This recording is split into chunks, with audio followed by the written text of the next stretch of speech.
সাবেক আইজিপি বেনজির আহমেদের বিরুদ্ধে ইন্টারপোলের রেড অ্যালার্ট জারি। শেখ হাসিনাকে ফেরাতে তৎপর দুদক। বিভিন্ন সংস্থার সঙ্গে চুক্তির পাশাপাশি পাঠানো হচ্ছে চিঠি। আমাদের সাথে বিভিন্ন আন্তর্জাতিক দুর্নীতি দমন সংস্থার সাথে আমাদের চুক্তি পর্যায়ে রয়েছে।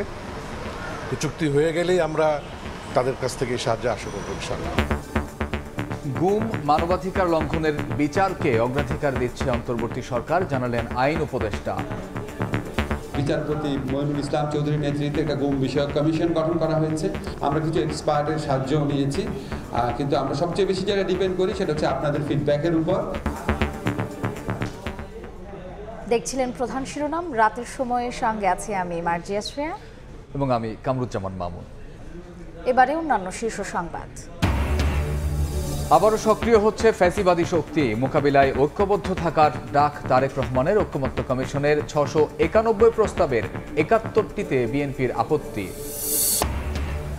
সাংবাদিক দম্পতি সাগর রুনি হত্যা মামলার নথি পুড়ে যাওয়ার তথ্য সঠিক নয় বলছে ডিএমপি। তদন্তে টাস্কফোর্সকে আরও 6 মাস সময় দিলেন হাইকোর্ট।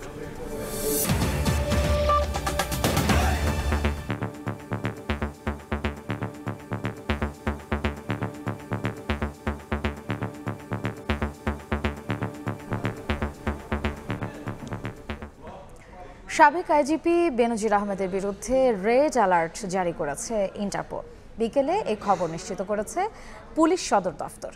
এদিকে চানখারপুলে 6 জনকে হত্যা মামলায় সাবেক ডিএমপি কমিশনার হাবিবুর রহমান সহ 8 জনের বিরুদ্ধে 25 মে আনুষ্ঠানিক অভিযোগ দাখিলের নির্দেশ দিয়েছেন ট্রাইব্যুনাল।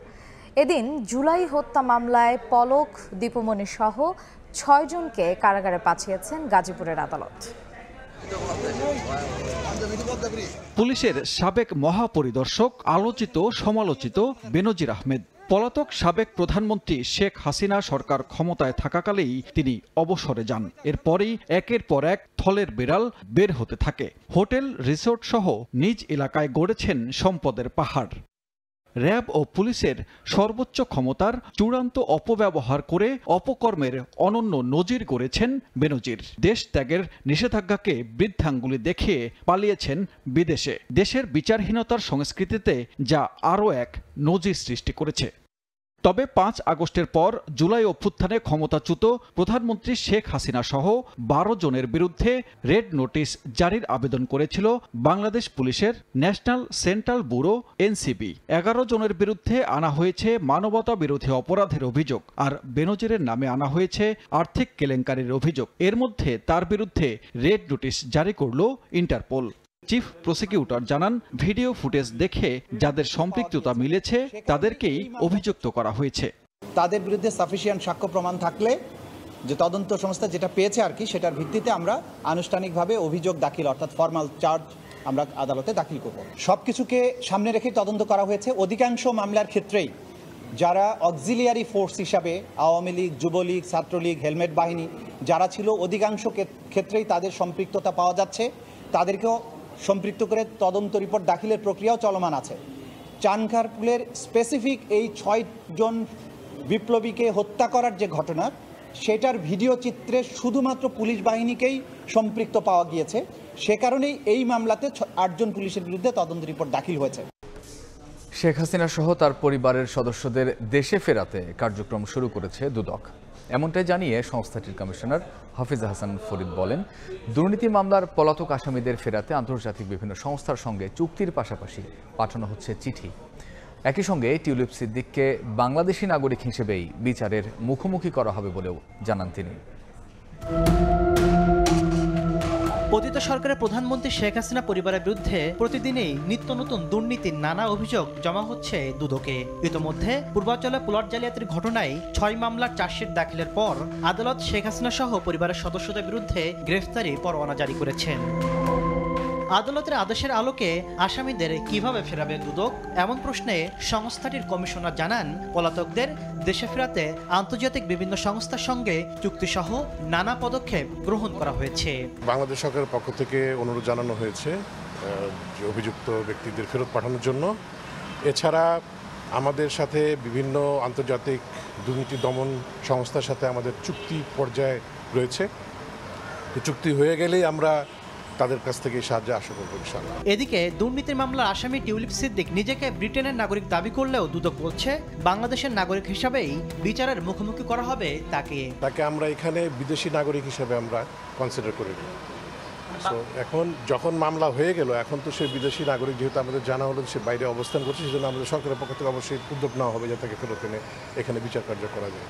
এদিন রাজশাহী সিটি কর্পোরেশনের সাবেক মেয়র খায়রুজ্জামান লিটন, তার স্ত্রী ও মেয়ে আনিকার বিরুদ্ধে 18 কোটি টাকার অবৈধ সম্পদ ও 130 কোটি টাকার সন্দেহজনক লেনদেনের অভিযোগে মামলা করে দুদক। জ্ঞাতসারে হস্তান্তর, স্থানান্তর এবং রূপান্তর করার অপরাধ অনুসন্ধানকালে প্রমাণিত হয়েছে। এদিকে আইএফআইসি ব্যাংক থেকে ঋণের নামে 7,129 কোটি টাকা আত্মসাতের অভিযোগে শেখ হাসিনার সাবেক উপদেষ্টা সালমান এফ রহমান সহ 11 জনকে জিজ্ঞাসাবাদ করার সিদ্ধান্ত নিয়েছে দুদকের কমিশন। গুম, মানবাধিকার লঙ্ঘনের বিচারকে অন্তর্বর্তী সরকার সর্বোচ্চ অগ্রাধিকার দিচ্ছে বলে জানিয়েছেন আইন উপদেষ্টা ডক্টর আসিফ নজরুল। বিকেলে বিচার প্রশিক্ষণ ইনস্টিটিউটে গুমের শিকার ব্যক্তি পরিবারের সদস্যদের সঙ্গে মত বিনিময় সভায় তিনি বলেন, গুম হত্যার চেয়েও ভয়ানক অপরাধ। ভয়াবহ এই অপরাধের বিচার নিশ্চিতে সরকার কাজ করছে বলে জানান উপদেষ্টা। আপনারা জানেন খুবই হাই পাওয়ার আমাদের শ্রদ্ধেয় বিচারপতি মইনুল ইসলাম চৌধুরীর নেতৃত্বে একটা গুম বিষয়ক কমিশন গঠন করা হয়েছে। কমিশন দিনরাত কাজ করছেন। স্পেসিফিক এবং ডেডিকেটেড কোনো আইন না থাকে তাহলে তো এটা কোনো মানে হয় না। আমরা কিছু এক্সপার্টের সাহায্যও নিয়েছি, কিন্তু আমরা সবচেয়ে বেশি যারা ডিপেন্ড করি সেটা হচ্ছে আপনাদের ফিডব্যাকের উপর। ফ্যাসিবাদী শক্তি আবারও সক্রিয় হচ্ছে উল্লেখ করে তাদের মোকাবিলায় সবাইকে ঐক্যবদ্ধ থাকার আহ্বান জানিয়েছেন বিএনপির ভারপ্রাপ্ত চেয়ারম্যান তারেক রহমান। বিকেলে গাইবান্ধা, কুড়িগ্রাম ও লালমনিরহাটে রাষ্ট্র কাঠামো মেরামতের 31 দফা ও জনসম্পৃক্তি শীর্ষক কর্মশালায় ভার্চুয়ালি যুক্ত হয়ে একথা বলেন তিনি। দুপুর থেকেই জেলাগুলোতে আয়োজিত কর্মশালা স্থলে দলে দলে জড়ো হন নেতাকর্মীরা। অনুষ্ঠানে ভার্চুয়ালি যুক্ত হয়ে স্থানীয় নেতাকর্মীদের নানা প্রশ্নের উত্তর দেন তারেক রহমান। তিনি বলেন, বাংলাদেশের মানুষের জন্য যত ভালো কাজ হয়েছে তার 70% কাজ বিএনপি করেছে। আস্থা ধরে রাখতে সবাইকে ঐক্যবদ্ধ হয়ে কাজ করার আহ্বান জানান তিনি। কাউকে বাদ দিবে না, সে অন্য দলের হোক, অন্য ধর্মের হোক, অন্য বর্ণের হোক। এই অদৃশ্য অনেক শক্তি, কিন্তু অদৃশ্য অনেক শত্রু বা প্রতিপক্ষ কিন্তু আজ আস্তে আস্তে দৃশ্যমান হচ্ছে। আমরা যদি আমাদেরকে ঐক্যবদ্ধ না করি, আমাদের ভিতরে কেউ যদি কিছু কিছু কাজ করে থাকে যেগুলো জনসমর্থনযোগ্য নয়, তাহলে তাদের বিরুদ্ধে ব্যবস্থা নিতে হবে, তাদেরকে সরিয়ে দিতে হবে, তাদের সাথে সম্পর্ক রাখা যাবে না।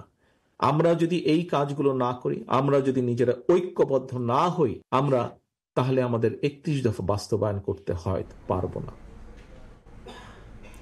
ঐকমত্য কমিশনের 691 প্রস্তাবের মধ্যে 5 শতাধিক বিষয়ে একমত বিএনপি, তবে 73টিতে আপত্তি দলটির। ঐকমত্য কমিশনের সঙ্গে সংলাপ শেষে এ কথা জানান স্থায়ী কমিটির সদস্য সালাহউদ্দিন আহমেদ।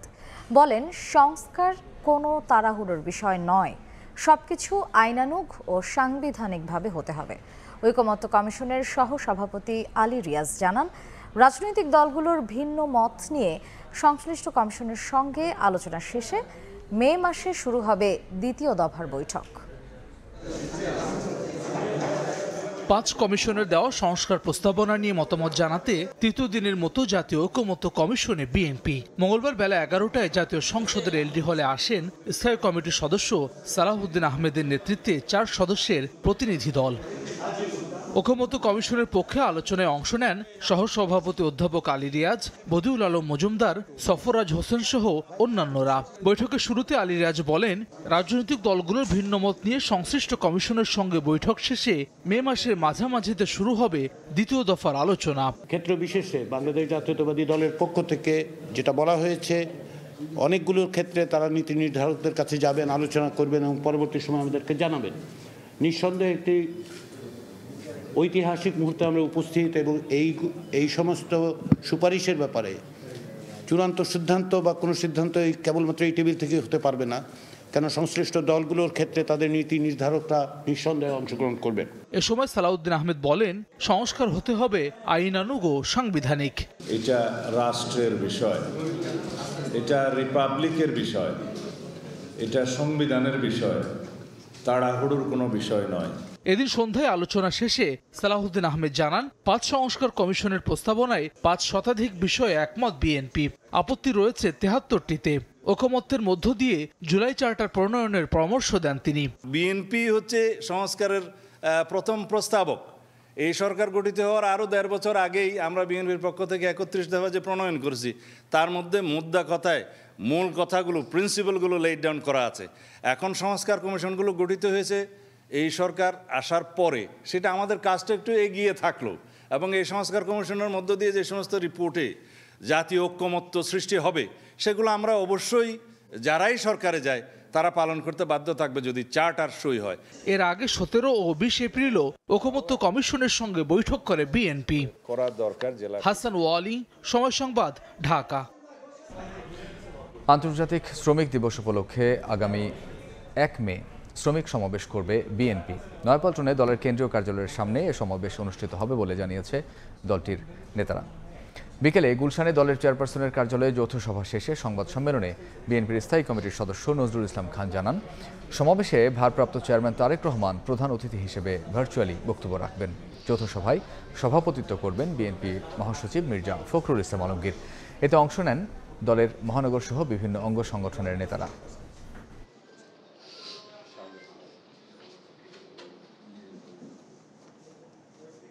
মহান মে দিবস উপলক্ষে বিএনপি কেন্দ্রীয় কার্যালয়ের সামনে মহান মে দিবসের সমাবেশ অনুষ্ঠানের সিদ্ধান্ত নিয়েছে। শ্রমজীবী মানুষের অধিকার আদায়ের যে লড়াই, সেই লড়াইয়ের বিজয়ের যে দিন, এই দিবসটি আমরা যথাযথভাবে পালন করতে পারব।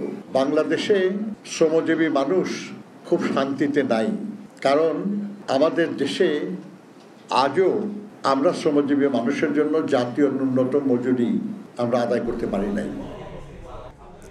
সাংবাদিক দম্পতি সাগর রুনি হত্যা মামলার তদন্ত পেছালো আরও ৬ মাস। আবেদনের পরিপ্রেক্ষিতে টাস্কফোর্সকে এ সময় দেন উচ্চ আদালত। এ মামলায় ডিবি হেফাজতে থাকা নথি পুড়ে গেছে বলে হাইকোর্টকে জানায় রাষ্ট্রপক্ষ। এরপরে ডিএমপির পক্ষ থেকে বিবৃতি দিয়ে জানানো হয় নথি পড়েনি। একই কথা জানিয়েছেন অতিরিক্ত অ্যাটর্নি জেনারেল। ৪৮ ঘন্টার মধ্যে সাংবাদিক দম্পতি সাগর রুনির খুনিদের খুঁজে বের করার কথা থাকলেও কেটে গেছে ১৪ বছর। ৫ আগস্টের পর চাঞ্চল্যকর এই হত্যার জট খুলতে হাইকোর্টের দ্বারস্থ হয় রাষ্ট্রপক্ষ। মঙ্গলবার হাইকোর্টে এসে রাষ্ট্রপক্ষ জানায়, পুরনো মামলা হওয়ায় অনেক নথি খুঁজে পাওয়া যাচ্ছে না। ৫ আগস্ট ডিবি অফিসে অন্যান্য নথির সঙ্গে পড়েছে এই মামলার কিছু নথিও। তদন্তের অগ্রগতির কথাও জানায় রাষ্ট্রপক্ষ। শেষ করতে সময় চাওয়া হয় ৯ মাস। আদালত ৬ মাস সময় মঞ্জুর করেন। রাষ্ট্রপক্ষ একটু বলার চেষ্টা করেছেন যে অনেক কিছুই ডিসঅ্যাপিয়ার হয়ে গেছে, অনেক কিছুই অনেক দিনের আগের নথি, অনেক কিছুই খুঁজে পাওয়া যায়নি। তবে নথি পুড়ে যায়নি বলে জানিয়েছে পিবিআই। ঢাকা মহানগর গোয়েন্দা পুলিশও খুদে বার্তার মাধ্যমে জানিয়েছে নথি পুড়ে যাওয়ার তথ্যটি সঠিক নয়। না, কোনো নথি হারায়নি। জিনিসটা হচ্ছে ডিবির অনেক অফিসার চেঞ্জ হয়ে গেছে। এই অফিসারগুলোকে ট্রেস আউট করে নিয়ে এসে ওনাদের সাথে কথা বলে ওনাদের সাথে সবকিছু করে কাজ করতে, এই জন্য সময় লাগছে জিনিসটা। এদিকে সরকার পরিবর্তন হলেও তদন্তের ধীর গতিতে হতাশ রুনির পরিবার। নথি পুড়ে যাক, হারিয়ে যাক বা পরবর্তীতে সেটা আছে বলা, এই যে বলার একটা এই ধরনের ব্যাপারগুলো কিন্তু আসলে আমাদের খুবই হতাশ করে। ২০১২ সালের ১১ই ফেব্রুয়ারি মাছরাঙ্গা টেলিভিশনের বার্তা সম্পাদক সাগর সরোয়ার ও এটিএন বাংলার জ্যেষ্ঠ প্রতিবেদক মেহেরুন রুনিকে তাদের নিজ বাসায় হত্যা করা হয়। আফজাল হোসেন, সময় সংবাদ, ঢাকা। রোহিঙ্গা সংকট বাংলাদেশের জন্য বড় চ্যালেঞ্জ মন্তব্য করে রোহিঙ্গাদের প্রত্যাবাসনে বিশ্ব নেতাদের উদ্যোগ নেয়ার আহ্বান জানিয়েছেন প্রধান উপদেষ্টা ডক্টর মোহাম্মদ ইউনূস। কাতারে অনুষ্ঠিত আর্টনা সম্মেলনে অংশ নিয়ে এ আহ্বান জানান তিনি। এদিকে প্রেস সচিব সাংবাদিকদের জানান, কাতারের কাছে কয়েকশো মিলিয়ন ডলার ঋণ রেখে গেছে স্বৈরাচারী সরকার, যা পরিশোধের উদ্যোগ নেওয়া হয়েছে। দোহা ৭২৫ জন সেনা সদস্য নেবে বলেও জানান তিনি।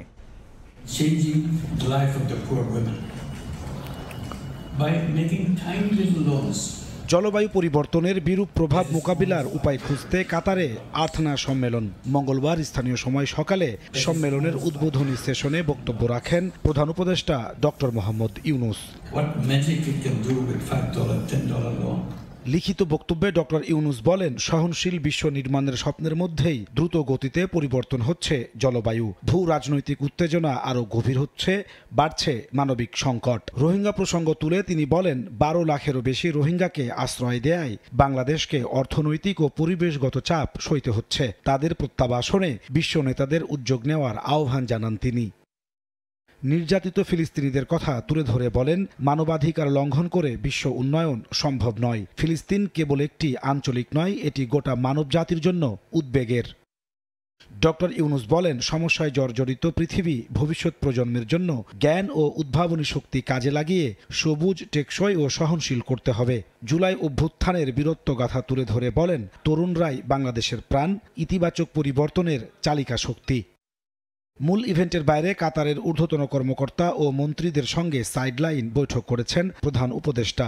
দেশটিতে শ্রমবাজার সম্প্রসারণ, জ্বালানি সহযোগিতা সহ বিভিন্ন বিষয়ে গুরুত্ব পেয়েছে বলে জানান প্রেস সচিব শফিকুল আলম। কাতার আমাদেরকে জানিয়েছে তারা বাংলাদেশের থেকে 725 জন সোলজার নিবে। আমরা চাচ্ছি যে কাতারের সাথে আমাদের সম্পর্কটা আরও সুদৃঢ় হলে আমরা যদি এলএনজি আরও বেটার প্রাইসে পাই, হোয়াই নট? আমরা এই বিষয়ে কাতারের সাথে আমাদের খুব ভালো হবে। পতিত সরকারের আমলে কাতার থেকে নেওয়া বিপুল পরিমাণ ঋণ সময় মতো পরিশোধ করতে না পারায় দ্বিপাক্ষিক সম্পর্ক অবনতি হওয়ার শঙ্কা তৈরি হয়েছিল জানিয়ে প্রেস সচিব বলেন, দ্রুত এই ঋণ পরিশোধ করা হবে। নাজমুস সালেহী, সময় সংবাদ। যশোরের দুঃখ ভবদাহ এলাকা পরিদর্শন করে জলাবদ্ধতার স্থায়ী সমাধানের আশ্বাস দিয়েছেন 3 উপদেষ্টা। পাশাপাশি ত্রাণ সহায়তা, বিদ্যুৎ মূল্য কমানো, ক্ষুদ্র ও কৃষি ঋণে শিথিলতা সহ প্রয়োজনীয় ব্যবস্থা নেওয়া হবে বলেও জানান তারা। যশোরের দুঃখখ্যাত ভবদহের জলাবদ্ধতা জেলার অভয়নগর, মনিরামপুর ও কেশবপুর এবং খুলনার ডুমুরিয়া ও ফুলতলা উপজেলার অংশবিশেষ নিয়ে ভবদহ অঞ্চল। পলি পড়ে এই অঞ্চলের পানি নিষ্কাশনের মাধ্যমে মুক্তেশ্বরী, টেকা, শ্রী ও হরি নদী নাব্য হারিয়েছে। 80-র দশক থেকে সারা বছর জলাবদ্ধতায় ডুবে থাকে এখানকার শতাধিক গ্রামের ঘরবাড়ি, ধর্মীয় ও শিক্ষা প্রতিষ্ঠান, রাস্তাঘাট, কৃষিজমি এবং মাছের ঘের।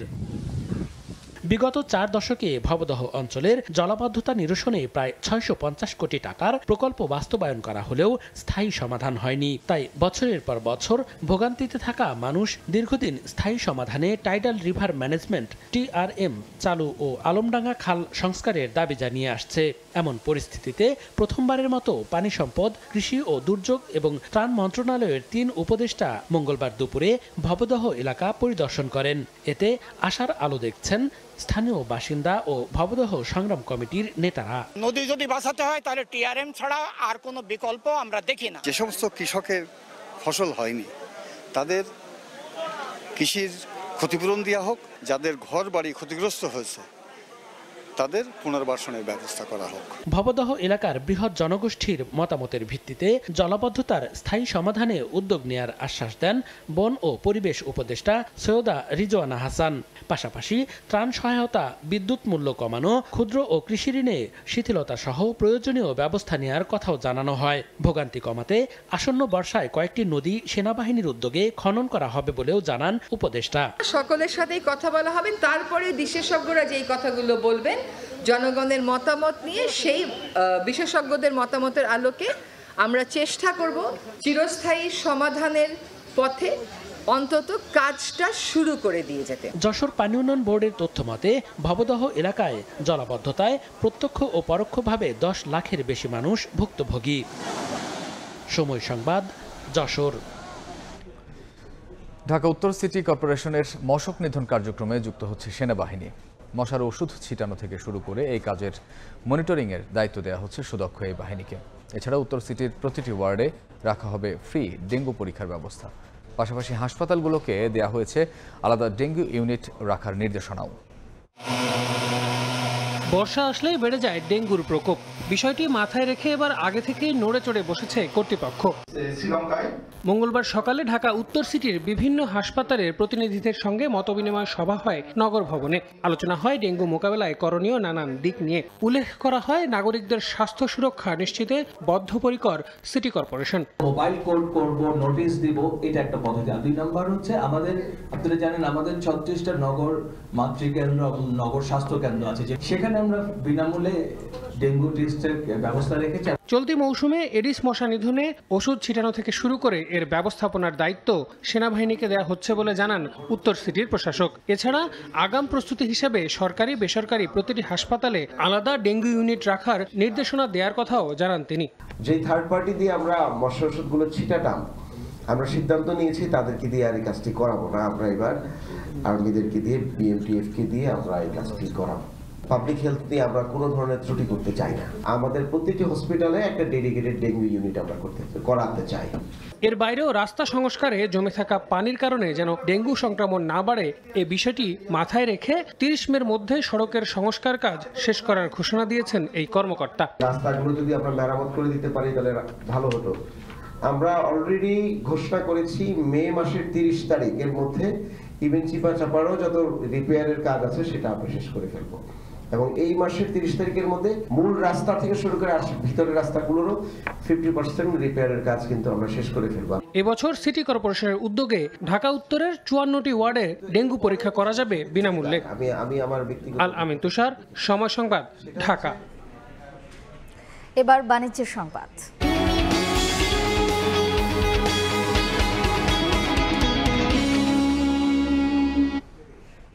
পেঁয়াজ, আদা সহ নানা মশলার মূল্য তালিকায় দাম বেশি থাকলেও অভিযান শুরু হলেই কমে যায়। ব্যবসায়ীরা দেখতে পারেন না ক্রয় ভাউচারও। ঈদুল আজহার সামনে রেখে চট্টগ্রামের খাতুনগঞ্জে জাতীয় ভোক্তা অধিকার সংরক্ষণ অধিদপ্তরের অভিযানে ধরা পড়ে দাম নিয়ে নানা লুকোচুরি। জরিমানার পাশাপাশি ব্যবসায়ীদের করা হয় সতর্ক। ঈদুল আজহার বাকি 1 মাসের বেশি সময়, এরই মধ্যে হুট করে বাড়ছে পেঁয়াজ, আদা, রসুন সহ নানা মশলা জাতীয় পণ্যের দাম। এমন খবরে মঙ্গলবার সকালে চট্টগ্রামের খাতুনগঞ্জে অভিযানে যায় জাতীয় ভোক্তা অধিকার সংরক্ষণ অধিদপ্তর। মূল্য তালিকা ও ভাউচারের দাম নিয়ে নানা কারসাজি ধরা পড়ে অভিযানে। জরিমানার পাশাপাশি ব্যবসায়ীদের করা হয় সতর্ক। ক্রয় ভাউচার বা অন্যান্য প্রয়োজনীয় ডকুমেন্ট তাদের কাছে যথাযথভাবে নেই, তো এটা অন্য কেউ নিয়ন্ত্রণ করে অন্য কোথাও থেকে। 7 দিন আগে পেঁয়াজের কেজি 30 থেকে 35 টাকা বিক্রি হলেও 1 সপ্তাহের ব্যবধানে 50 টাকা ছুঁই ছুঁই বাড়ছে আদা ও রসুনের দামও। বিক্রেতারা বলছেন ভারতীয় পেঁয়াজ না আসায় ও কৃষক পর্যায়ে মজুত করায় বাড়ছে দাম। আমাদেরও একটু গাফিলতি আছে, বাড়ছে, এটা আমরা স্বীকার করতেছি। সামনে হয়তো পর্যাপ্ত আমদানি এখনো আছে, আশা করি হবে না। গৃহস্থগুলো এরা যখন দেখছে ইন্ডিয়ান বন্ধ তখন এরা দাম বাড়িয়ে দিচ্ছে, মাল মার্কেটে ছাড়তেছে না। পরে অভিযান চালানো হয় জিরা, এলাচ, ডালমরিচ ও ধনিয়া সহ নানা মশলার বাজারে। শফিকুল আলম, সময় সংবাদ, চট্টগ্রাম। 24 ঘন্টার ব্যবধানে দেশের বাজারে আবারও বাড়ল স্বর্ণের দাম। ভরিতে 5,342 টাকা বাড়িয়ে 1 ভরি 22 ক্যারেটের স্বর্ণের দাম 1,77,888 টাকা নির্ধারণ করেছে বাংলাদেশ জুয়েলার্স অ্যাসোসিয়েশন বাজুস। স্বর্ণের এই বর্ধিত দাম দেশের ইতিহাসে সর্বোচ্চ। বুধবার থেকেই কার্যকর হবে নতুন এই দাম। মঙ্গলবার এক সংবাদ বিজ্ঞপ্তিতে তথ্য জানায় বাজুস। বিজ্ঞপ্তিতে বলা হয়, স্থানীয় বাজারে তেজাবি স্বর্ণের মূল্য বাড়ায় সার্বিক পরিস্থিতি বিবেচনা করে নির্ধারণ করা হয়েছে নতুন দাম। রেকর্ড গড়েছে রূপার দামও। ভরিতে 268 টাকা বাড়িয়ে 1 ভরি 22 ক্যারেটের রূপার দাম 2,846 টাকা।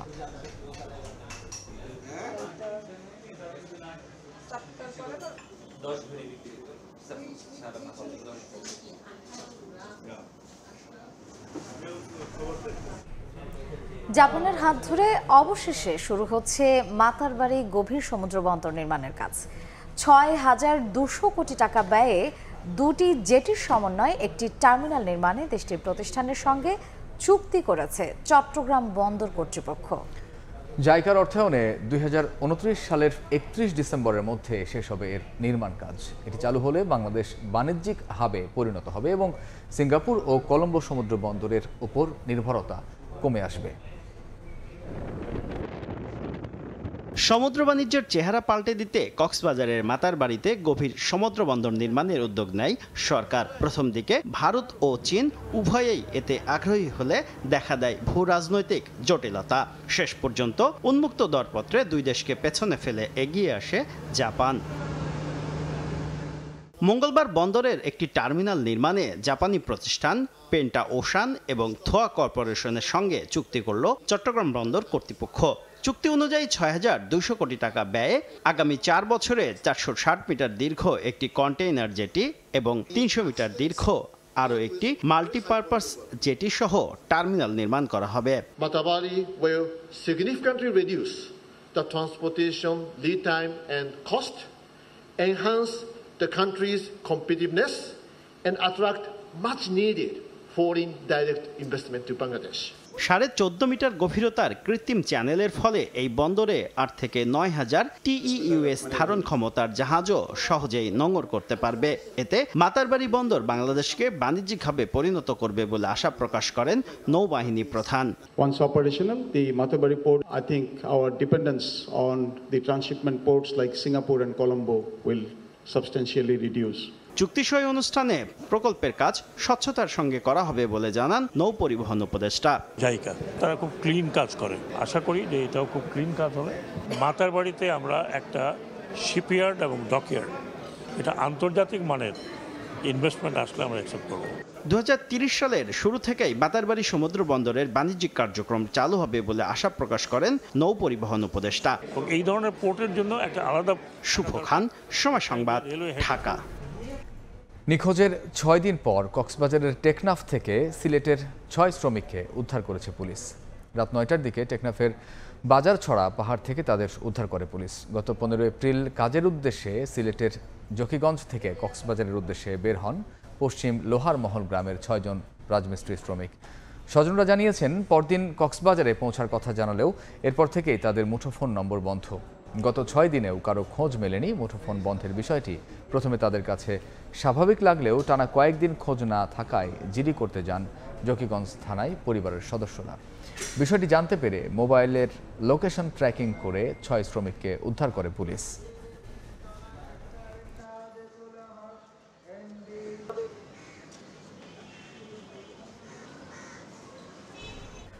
কক্সবাজারের কুতুবদিয়া ফায়ারিং রেঞ্জে গোলাবর্ষণ মহড়া করতে যাচ্ছে বিমান বাহিনী। আগামী 26 এপ্রিল থেকে 3 মে পর্যন্ত প্রতিদিন সকাল 8টা থেকে বিকেল 5টা পর্যন্ত চলবে এই মহড়া।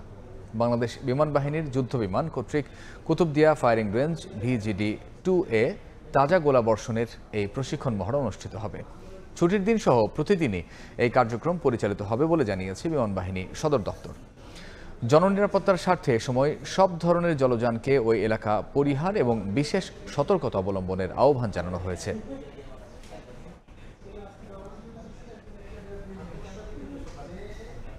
এই পর্যায়ে শিশু সংবাদগুলো জানিয়ে দিচ্ছি আরও একবার।